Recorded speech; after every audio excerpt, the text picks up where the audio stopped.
So at this point, I have made a map that kind of works. It looks ugly, can be fixed by re-rendering it, and I will have to replace a whole bunch of files in this directory here where the textures sit and the light maps, TGA files, all this stuff can be updated, and then every time I do that I go back to this command and rebundle that structure, because I basically have a map structure uncompressed here where I can go in and edit every single bit. The description file that says Cornholio testing is here. You can type in all your stuff, adaptive map, fishmonger date, and whatever in that spot. The script is this texture scope, in this case very basic. There's a lot of information on that online of what you can put in there to make things look good that came out ugly. Other than that, it's really just a render right now and finishing the AI on the map, and keep adding these things to the world file and the script, and fixing up the destinations of vehicles, and whatever kind of goes wrong you have to edit. It is not simple, but oh yeah, one thing here, the AI graph file, this thing that got exported last time, we don't have to export again when we do the light maps. So right now I think this is the most basic make a map from scratch kind of thing that should get you started. Anything beyond here, I think I have to make special tutorials for, like how to do a tank and how to do tank waypoints and where that goes in the script, how to do a helicopter, how to put a crew in a helicopter if you want that. All these things are special tutorials that don't really mean much compared to using a basic script that exists. And like I said, if the script may not look simple, but I'll do it for you as long as you stick with the events and names for everything according to the convention that I've explained in the tutorial. Otherwise there's a lot of find and replace necessary, and things get ugly if they don't match and things don't get found by the script.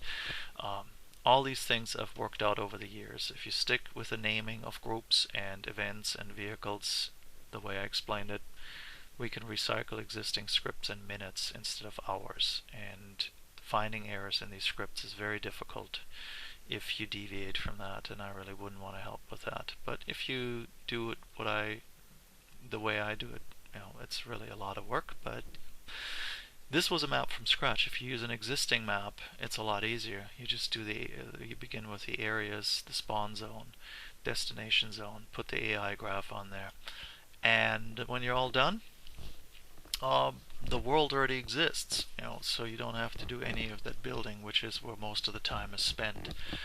This map, if it had existed all done, I probably could have done this afternoon a complete usable mission instead of recording this tutorial, but I hope someone else will make some maps. So this is it. I'm going to compress this, put it online, and have someone else hit the editor. And once you get started, let me know what you need to know, and I'll make tutorials for all those special questions that aren't clear, kind of to illustrate a little more what may have been not shown in detail or enough detail for a beginner, because I really don't know where the problems are going to be for a beginner. Or I will do new things that aren't explained yet, such as tanks and compositions like airstrikes, things like that, but first get the basics working, put some AI out there, make it work, make them shoot at you, and when it's all done testing it on the invincible mode, what I usually do while we're in here, you go back in the script, edit, and change these numbers back here for the triggers from 1 to 7 for the medium and from 1 to 11 for the hard, and then test it again. So you make sure that when you're in it alone, it actually doesn't spawn everything. And then put the map together one more time. If you know it all works, we eventually put it online to have everybody download it and test it. A lot of things you need to remember. It's been probably an hour and a half of a tutorial by now, so it isn't that simple, but it is very repetitive. So once you figure it out, it's just down to putting the guys where you think they should be and playing around with numbers of them. But the values I've given you, 2, 3, 4, 6 for each alpha, beta, Charlie, Delta spawn, works really well with what we've found out over the years. And if you don't put them too tight on the map, sometimes you put 8 or 10 in there. The smackdowns at 12. They work the same way as these areas. I just haven't shown them in detail. And don't put too many vehicles on there. Saves you a lot of time. Vehicles take a lot of time because of what you saw I have to do with all these destinations to make them go somewhere.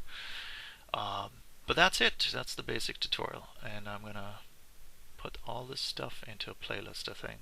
But anyway, for now, that's it. Signing off.